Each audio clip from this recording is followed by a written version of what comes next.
Hello, everybody, and welcome to the Crypto Hipster Podcast. This is your host, Jamil Hassan, the Crypto Hipster, where I interview founders, entrepreneurs, executives, thought leaders, amazing people all around the world of crypto and blockchain. And today I have another amazing guest.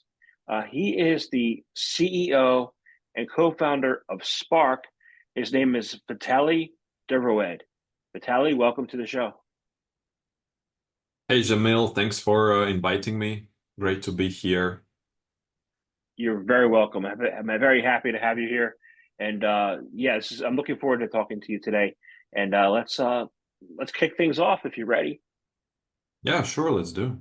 Cool. So, first question I ask everybody is, and I get all kinds of amazing answers, is what is your background and is it a logical background for what you're doing now? Yeah, absolutely. So I started building software 20 years ago. Um, I had a service company, and somehow very early days it was already fintech. So I can easily say that I'm almost 20 years in fintech. Initially, I started building very small applications in .NET and Silverlight, also HTML. There were these Microsoft Mobile Palm computers with styluses, and we were building for those. But that was already somehow finance related. My first largest customer was Allianz. I think I was 22 at that time, and we were 32 people already. And I remember that the entire dev shop was sitting on Allianz. And then Allianz said, Vitali, do you want more business? And they introduced us to a bunch of other German banks. With Allianz, we were mostly building apps, websites, client-server integrations, APIs, mostly on backend. Honestly, that knowledge still relates to me today because blockchains are distributed databases in its core, plus a lot of plugged infrastructure. So, in certain sense, my life didn't change much ever since. And we worked with other German banks. They were more like there were very there were a lot of international integrations, like with Settling Bank, that's the French, with the Chinese, with the Russians, with the Koreans, with the British as well, British banks. So that's how I learned how bank industry is even composable. I can relate to today's comparison.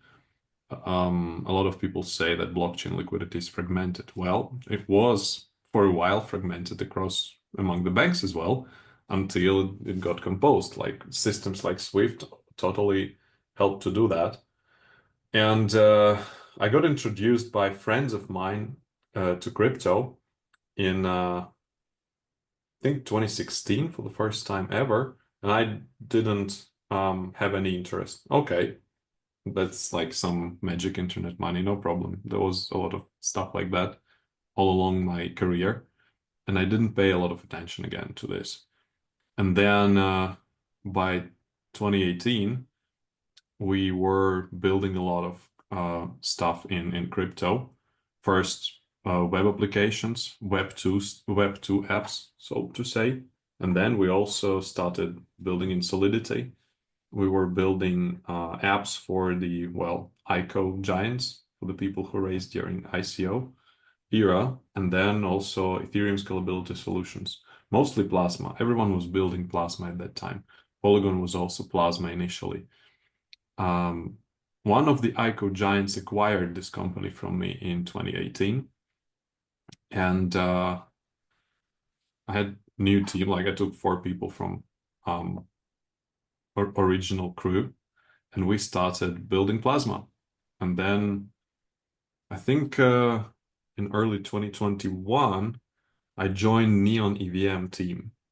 It was Solana EVM composability layer, like Aurora on Near as well. And I was building in Solana for a couple of years. My largest gigs in Solana were, well, Neon. Then I was working at Rockaway X, that's a VC fund.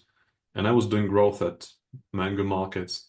And I was also working with a bunch of other Solana ecosystem projects, but that's kind of normal especially during the bull runs. And Spark is a logical continuation of my previous experience. Because I had a lot of knowledge in the infrastructure while building Neon, I learned a lot.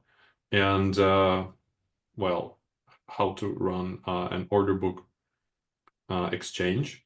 I thought, why not combine all this knowledge into something that, why not synthesize this into something like Spark?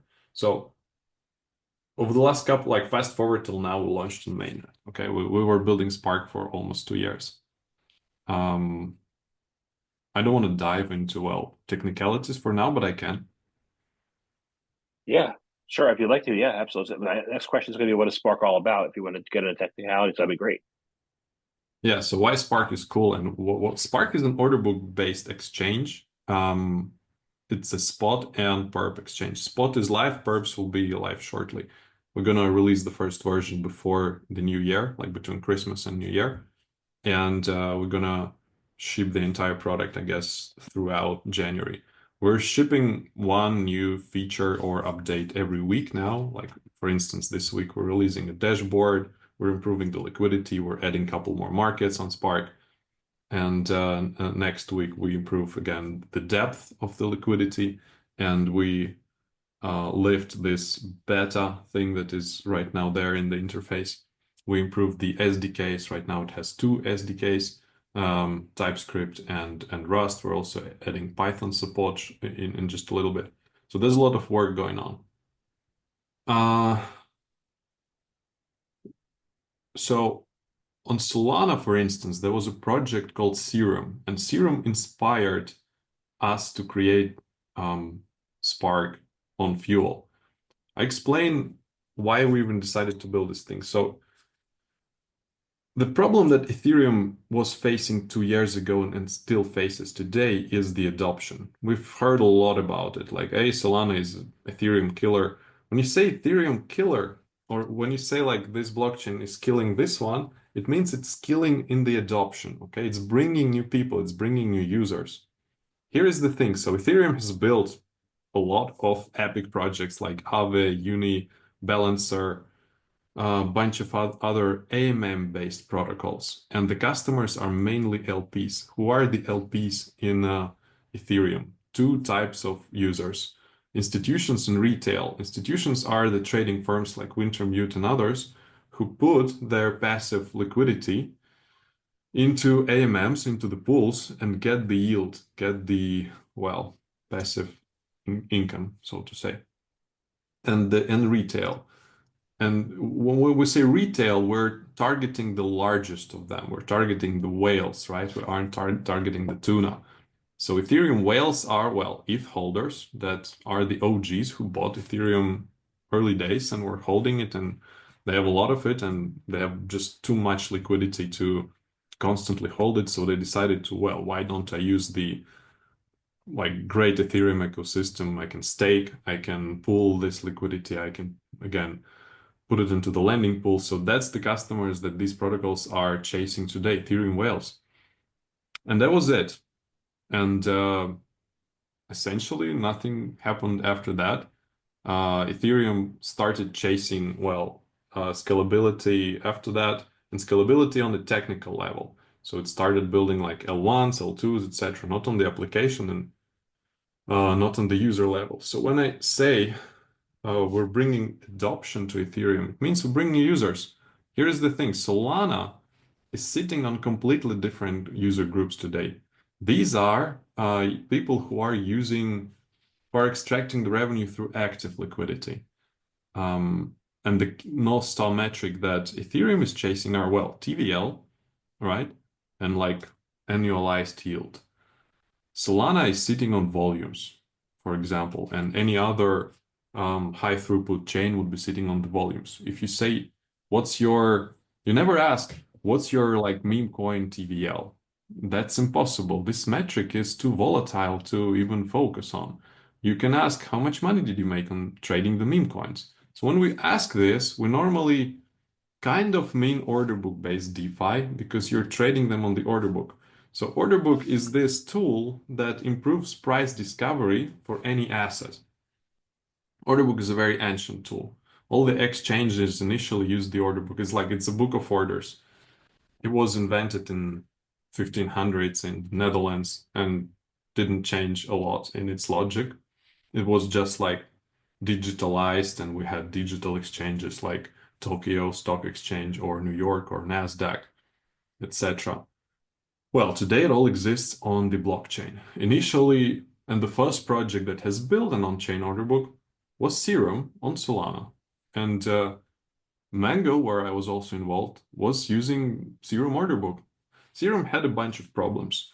Serum token wasn't very efficient. It was inflational. And Solana had this binary search tree entirely Serum had entirely on-chain binary search tree. It was causing state bloats. How do I explain it in a simple way? So binary search tree is like a tree of hashes, right? Like people create transactions, they create orders, and then this tree it represents a matching engine that matches those transactions. For instance, I'm selling 1 Bitcoin and there are 100 people willing to buy an amount equal to 1 Bitcoin. So this binary search tree matches these orders because it has all the data about it, and it happens entirely on-chain. Thing is that you need, as you can guess, a lot of computation to match them. So you need like big server, big expensive machine. And when you run those servers, your validator economy is, well, you have to think about it quite a lot. You need to mind it. And that's what is causing Solana to crash sometimes, even today. And recently we've seen Sui crashing. That's the same kind of thing. So on Spark, we decided, why don't we remove this part from, the chain and build a more lightweight design. And we started thinking, okay, what can we do? We can build like our super well optimized virtual machine and then, rebuild Serum and bring it there. Or we can find a virtual machine that can support different types of stateless design. So Fuel has a very cool feature. It's called predicates. Every virtual machine today can support it's called stateless transactions or atomic transactions, depending on the chain. So there's a stateless way to match the orders, and then you fetch the state, you fetch the order information from the indexer. Thing is that you need a bulletproof indexer in this particular case. So Spark is a very lightweight contract, right? That matches the orders. We have a deposit function, which like when you click create order, you deposit funds into the order book. Then it has a match function. Again, the matching is happening on chain. And you have withdraw and withdraw all. And that's about it. We are fetching the information about the orders from the indexer. Right now, we're using two super strong indexers, Pangea and Envio. Our team is based in Lisbon, and Pangea team is also based in Lisbon, so we can easily meet sometimes and discuss business-related stuff. Honestly, we have a solid builder community here, and we have a data relayer, Spark middleware, that relays the transactions among those indexers. So if one dies, another one picks up the transaction and sends the reply to the front end or SDK. And this is what we have right now. This is what is powering our spot exchange. This is what is powering our order book. Perps built like this will also be, again, pretty lightweight. I'll give you an example. So there's GMX, for example. If you rebuild GMX to Sway, the programming language that we use, or if you compare a code base of Spark and GMX, even like that, GMX has about 10,000 lines of code. Spark has around 2,000 lines of code.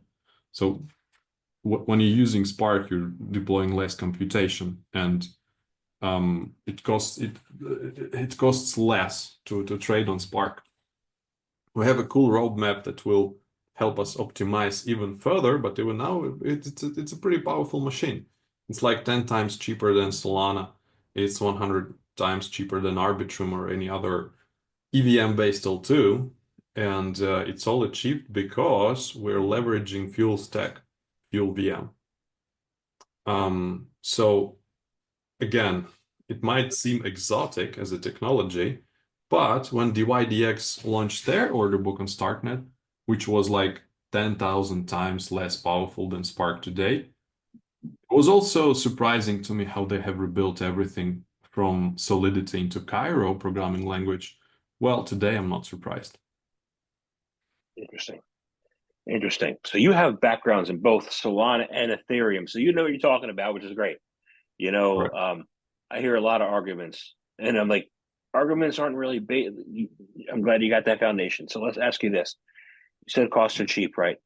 So that means you help Ethereum scale, because the biggest knock on Ethereum has been Ethereum can't scale, right? But you're going to help Ethereum scale effectively. So how do you do that? And if you can't do that, if Ethereum can't scale, then what happens? Does Solana win? What's the end result? So here's the thing. I spent a couple years thinking about how we scale Ethereum on the technical level. But today I'm mostly focused on the user. So I will tell you this. Um, you can imagine scalability very easily. People say that growth lies outside the comfort zone, right? And I've been to Bangkok to this event called DeFi Renaissance, organized by probably the best event team out there. Like hats off, they build great events. Thing is that I came there and I see the same people as on any other Ethereum DeFi event. If you go to Solana Breakpoint, if you go to Sui or Aptos Hacker Houses, you see a completely different group of people. And they are using the blockchains in a different way as well. I mentioned before that Ethereum is chasing TVL. So if you start, if you go head on Uniswap today to compete with them, you're going to lose. There's no way you're going to win. If you build something that is completely different, that is disrupting Uniswap, and if you bring completely new group of users, you might scale Ethereum and bring another wave to adoption to it. I only see three L2s, three VMs that can power the next wave of adoption for Ethereum today. That's Eclipse, Fuel, and Movement. Why? Because again, they're bringing a completely different group of users to the blockchain industry, to the Ethereum community. Here's the thing. The existing Ethereum users have to accept the fact that they need to scale, and they have to accept that this generation of the users will be very different from them. But this new generation of the builders is also playing by the rules that the OGs have, created in this space. So it's a generational conflict that is right now being, that has grown within the Ethereum ecosystem. But I think it takes a little bit of time and the community will accept it. So that's how I see scalability today, bringing new users, bringing fresh blood. Spark is doing exactly this. Our users are order book-based traders. They aren't LPs. They're mostly... So order book-based trading today in DeFi is sitting on very basic algorithms. You've seen a lot with AI agents recently. Yeah, like there was a lot of talks about the AI agents powering the markets. That's because this stack is so simple. Hyperliquid last week, I think, marked the beginning of the order book DeFi era in the industry overall. It showed many cool practices like launching a token on chain, launching a protocol token on your own order book. Again, it's a fair launch, completely community driven. It allowed to set the fair price again. It's a perfect launch. It's disrupting the industry in many ways. It's disrupting the centralized exchange business because now you don't have to overpay them for listing your token. You can list it on chain, essentially. You can you don't need to pay, again, overpay the market makers, and you don't need to engage in these crazy talks about the KPIs. You don't have to watch if they fulfill those KPIs. You can launch it on the order book, run your strategies, like run your algorithms that are open source, and it's going to do the job just fine. And lastly, I think entire meme coin season was leading to exactly this, because Hype essentially used all the best practices of the meme coin launches by, well, giving the token to the you don't have to be afraid that the VCs will come and dump on you, right? So why would I increase the volumes on this asset?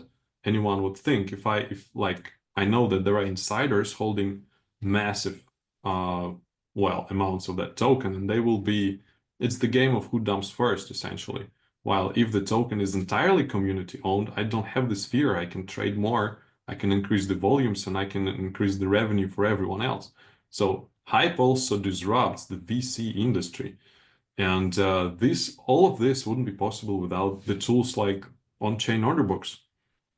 Now it's just improvement of this tech of building the community, etc. Now you can build your business on chain. Spark, I think, is scaling exactly this model. So now it's all about why would I list on many centralized exchanges if I can list on many venues like Spark instead? And again, if the goal of the majority of the developers is to power the runway, then that's a perfect way to launch a token. Yeah, that makes sense. That makes a lot of sense. It's interesting you said that, the new users and builders, and there's a generational conflict. I mean, this whole industry is built on generational conflict, right? You came in 2016, I came in 2017, and we both said the same thing. You said the same thing I said years ago, and that's uh, a blockchain is a decentralized database. And I thought Bitcoin was a decentralized database, but I stepped into this world of generational conflict, right? Yeah, So that's what it is, but it is important for retail to have, access to better infrastructure too, right? So why, like, most retail I know care about price, and price go up, and meme coin price go up. But why is it important for retail to have better access to better infrastructure? infrastructure like on ramping or trading or like price oracles. What exactly do you mean? Any of that? What's your take? Um, well, I think it's a never-ending story of innovating, I guess. And retail, well, there will never be a perfect wallet. There will never be enough decentralization. There will never be. Also, when you work with the traders, like for instance, our customers, um, they are, I would say, greedy people. Or like I can just call them perfectionists, but greed is definitely what is powering this industry. Thing is, if you minimize the latency, it's never too good. You give them like 1 nanosecond finality, and they will still tell you, no, that's too slow. So latency became this meme, I would say. It's never too fast. And then you say, okay, we subsidize gas fees entirely, so it's free forever. You don't have to worry about the gas anymore. And they will still tell you that's too expensive. Well, what can I do? Well, you can incentivize us to stay on your venue, essentially pay us to trade more. Okay, how much do you want to be paid? Like all your money. That's like it's never enough, you know? How much do you have? For the meme coins, again, I think the majority of the people came to this industry to get rich fast. They didn't come to improve your product, for God's sake.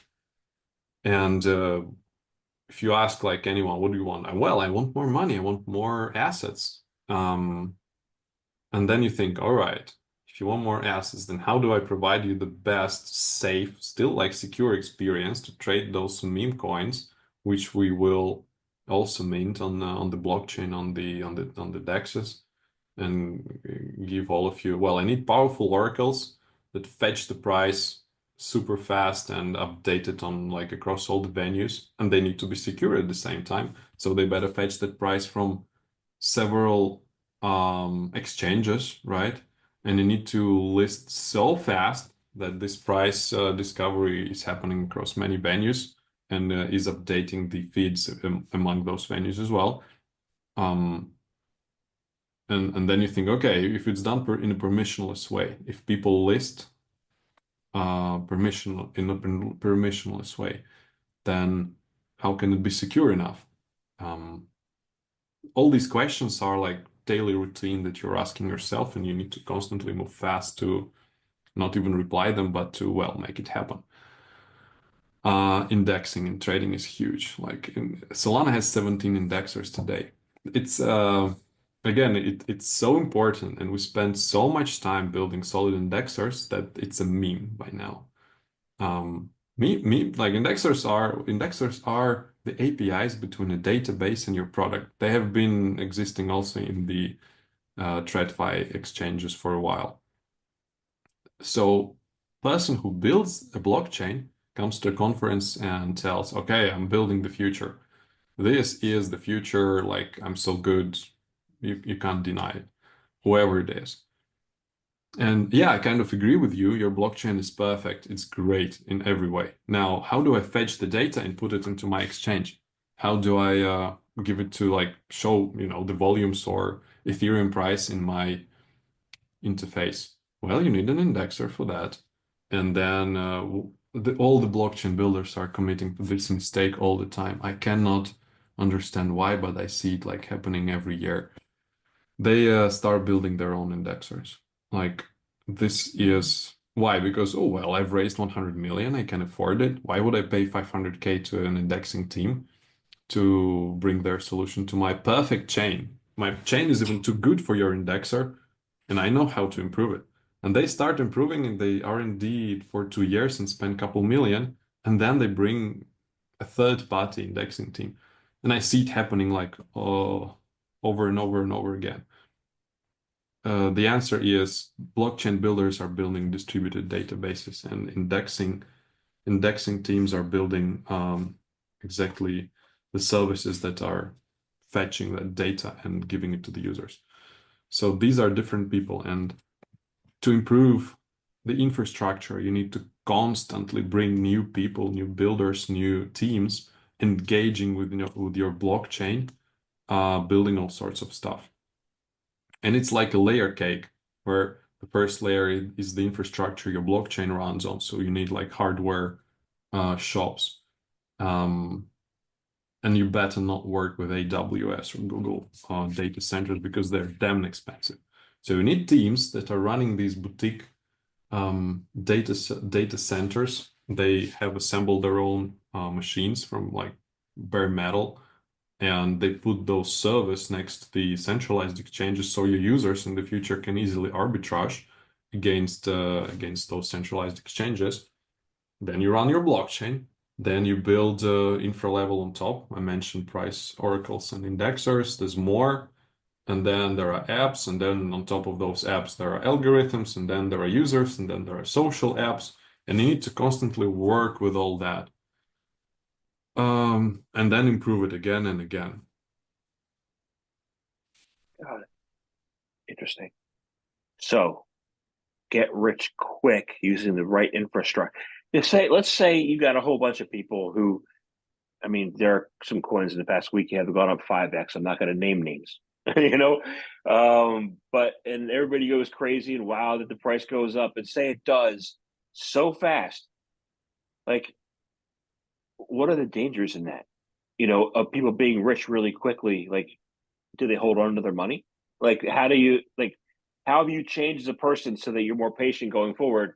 Or is that a problem that will affect DeFi's positive growth trajectory going forward? Are we talking about the heavy burden of being enormously rich right now? Or are we talking about the risks that of centralization again?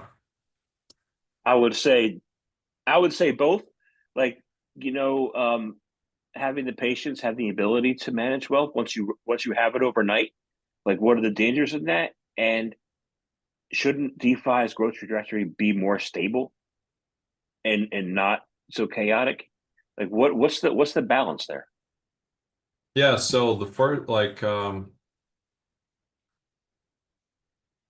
having whales, having like people who got rich very quickly, it actually represents a bunch of risks. It depends on, of course, I mean, all the people are very different.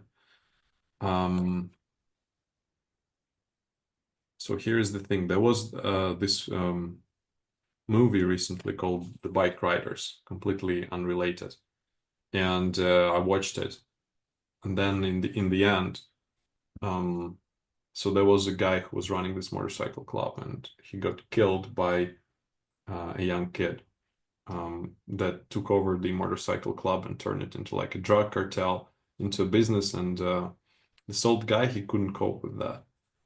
So I think if you got rich quickly, you need to invest in different projects. I think you need to give back to the community just a little bit, like a cut of your income. Just, go to ChatGPT and tell, okay, I have a lot of tokens of this chain.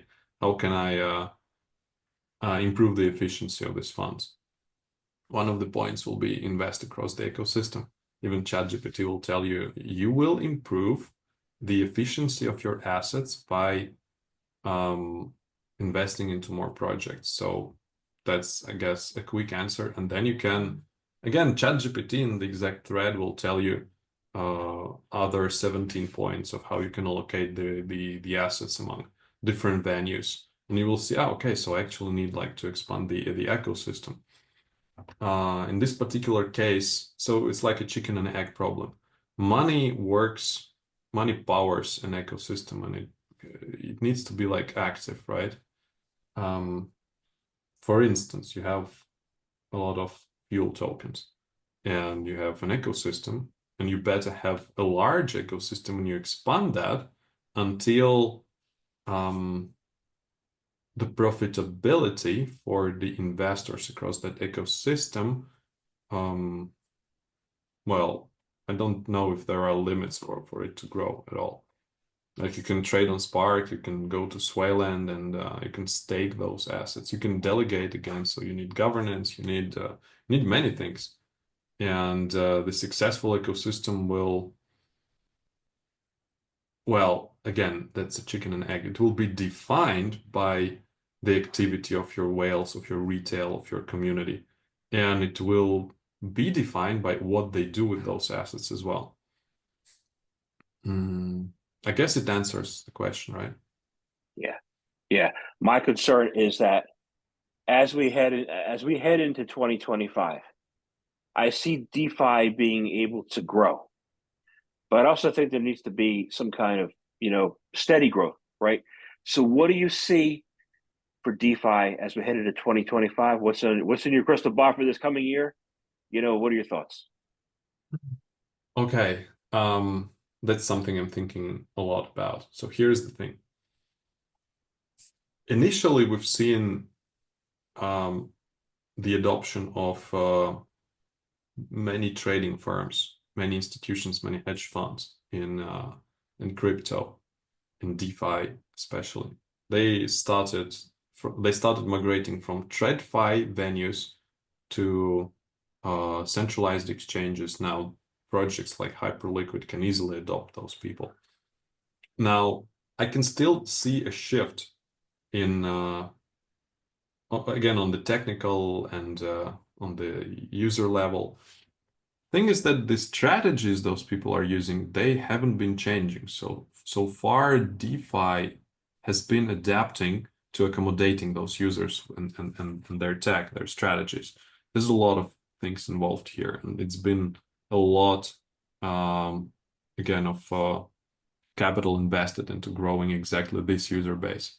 Now, if you take the guys who started from another end, who started building their strategies on-chain, on the venues like Uniswap, well, for instance, today we're onboarding the majority of our users from Solana, also Move-based chains like Aptos and Sui. They have been, so SDKs that the DEXs were using since the beginning are completely different from the tech that centralized exchanges had. And you see smaller trading firms that were like Solana homegrown, or they were grown on chain essentially. And they start, I honestly am very proud to see how their business started to scale. Now, if you collide these two user groups, like if you put them next to each other, you can see that on-chain traders are easily disrupting the institutional players that have been huge in this space for a while. I'm not surprised, and it actually has a name. It's called Innovator's Dilemma. It's been invented by Clay Christensen. Has many books. And thing is that if you take a big business like one of the centralized exchange traders, they don't see any interest in DeFi today in on-chain trading. Why? Because these markets are not as liquid as centralized exchanges. There's just less opportunity for them there. While what happens if this, well, segment of the market grows? What happens if it scales? There's no way these institutions will be able to adapt quickly. They work 9 to 5, 5 days a week, while the kids that have been trading on-chain, it's like a culture for them. They don't call it work even. They work 7 days a week, 10 hours a day, and they are easily disrupting the institutions in on-chain trading. And their tech is many times more efficient than that. And I see this shift as soon as, well, it's just, as soon as DeFi markets become a little bit more liquid, this thing scales easily. I see on-chain trading firms growing way faster than they were over the last couple of years. The disruption will be happening in this model, I guess. There will be some big institutional players adapting to on-chain trading. And again, if you go to Hyperliquid leaderboard, if you run the wallet analysis among the top traders there, you will quickly see that, okay, some of them actually trade on-chain. Others mostly stay on the centralized venues. Interesting. I think we're headed to very interesting times. So, Absolutely. awesome. So I want to thank you very much for your time today, for speaking with me. I love talking to you. I learned a lot today. I enjoyed it. And I have one last question for you. It's probably the easiest one I asked you. It's, how can people find out more information about you, about Spark? How can they start to use it? How can they do that? Well, about me, you can track my Twitter. I'm having an active live there. And regarding Spark, sprk.fi is the domain name. You can go there and study more about the product. However, through my Twitter, you can also find all the information about the product. I'm publishing quite a lot. Awesome. Awesome. Thank you very much for your time today. Thanks, Jamil. Enjoy your week. Cheers.